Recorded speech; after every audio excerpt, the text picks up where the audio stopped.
Welcome back. So far, we've learned a few built-in functions that Python has. Few built-in actions, right? Actions that we can take on data. And we learned about str, we learned about int, we learned about float, and the type conversion that we can do. We also learned about type, we also learned about print. And these built-in functions in Python, well, there's a few of them, and I'll link to this resource, but there's not too many. As a matter of fact, we've also seen ones like ABS or round in our numbers video. So numbers had some functions that we can use, some built-in functions. Well, strings also has a very useful one called len, which stands for length. So as you guessed it, if I type in something like this and I print this out and I click run, I get 9 because it's calculating the length of the string. In our case, 1, 2, 3, 4, 5, 6, 7, 8, 9. The length of the string is 9. Now you have to be careful here because the length itself doesn't start at 0 as we've seen with indexes. Instead, it counts like humans do from 1. So a neat thing to do here is I can do something like this. Let's say that we have a variable greet that equals hello. Well, I can grab the greet variable, which is a string, and use string slicing to grab, well, the first and then go all the way until the end. Now the default already does this. If I leave it like this, it's going to grab hello. Oh, and make sure I add a bracket here. Let's click run. I get hello. Now, if I do 0 to length of greet, what does that mean? Well, if I click run, I still get hello because the length of greet is 9. Like so. Now, this length function is quite useful and we're going to use it a lot in this course. But I want to introduce to you the concept of built-in functions, as well as what we call built-in methods. What does that mean? A built-in function had this syntax of the word that was highlighted in blue, and then we used curly brackets to perform some action on a data type. However, Python also has this idea of methods. And methods are similar to functions, but they are owned by something. So for example, in Python, we have string methods. So these are methods or actions that only strings can perform. And don't worry, this is something that we'll talk more about when we talk about classes and functions. But for now, Python, for example, has string methods. So these are methods that we can use specifically for strings. And methods have a special syntax, where instead of just the word with the curly brackets, it usually has a dot in front of it. So dot, and then some sort of word, and we've actually seen one, format, right? Dot format curly brackets, or brackets, is a method. And if I go to Python string methods, and I scroll down or scroll up, we see that format specific values in a string, is a method. Now, why do we care? Well, with this, Python gives us automatic tools that we can use on strings.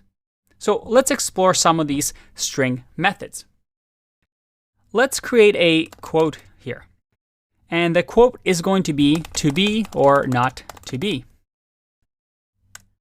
Now, in here, with this quote, we can use some methods on this string. Now, I'm not going to go through everything because, well, 60% of these you're most likely never going to use in your career. I'm going to go over the important ones that you'll see over and over again, but I'll also link to this so that you can see this for yourself as a reference. Remember, as a programmer, your job is not to memorize this and read a language like you read a dictionary. Instead, is to know that this resource exists and it's for you to explore and learn as a specific problem occurs. But let's get back to the task at hand. One thing that we can do is to use the upper method. We use a dot and then type in upper and then the curly brackets.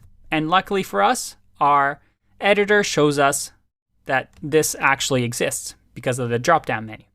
So what happens now? If I print this and I click run, look at that. Everything gets capitalized. To be or not to be. There is also another one we can use called capitalize. What's the difference between the two? Well, if I run, you see that it capitalizes the beginning of the sentence.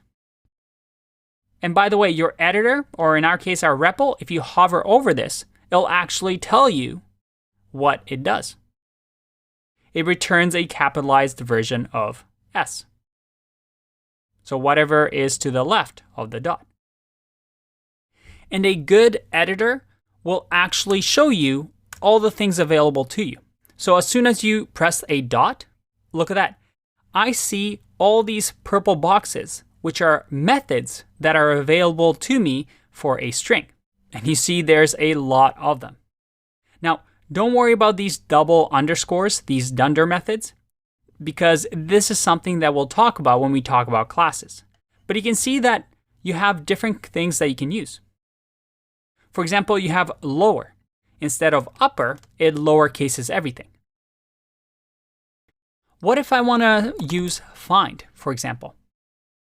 And find simply says, hey, does B exist in the code to be or not to be?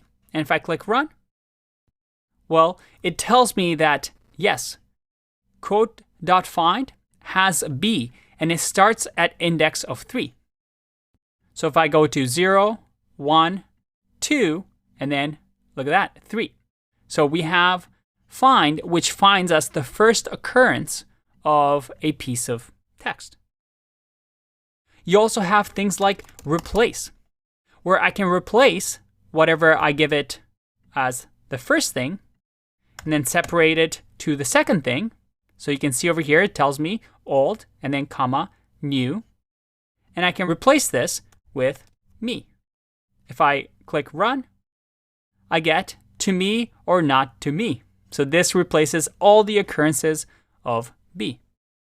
Now, the final thing I want to point out to you is that if I print here, quote, what do you think is going to happen? I've printed here and I replaced to me, to be or not to be with to me or not to me. Quite a selfish quote. But if I print this again on the 5th line, what do you think will happen? Let's find out. Whoa. Is this what you expected? Think about why this might happen based on what we've learned. Here's the thing. Remember, strings are immutable. That is, they cannot be changed. We can overwrite them if we want, but we don't change them.